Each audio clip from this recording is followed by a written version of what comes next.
ఉంది? ఏం పేరు? దాని పేరు ఆర్డర్ చేసింది చికెన్ మెజెస్టిక్.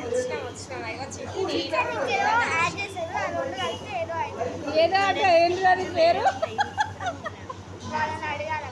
అంటే నీకు తెలియకుండానే తింటున్నావు అదేంటిదో? అట్లా తినడమే గ్రేట్. ఓకే, మీరు చెప్పండి దాని పేరు. Chicken Majestic. ఓకే, మీరు ఇంతకుముందు తిన్నారా అది? ఎట్లా ఉంది ఇప్పుడు? నీ ఫేస్ ఏం పండిస్తలేదు, అర్థమైంది. ఏం వస్తలేదు టేస్ట్. Super super. 7 స్టార్ ఇస్తాను. ఇక్కడ మీది ఎట్లా ఉంది? ఏంటిది మీరు తినేది? ఏంటిది? Chicken Manchuria. ఏం మేడం మీరు తినరా? నువ్వేం ఆర్డర్ చేస్తావు? ఏంటి అసలైన వాళ్ళు మీరే తింటలేరు?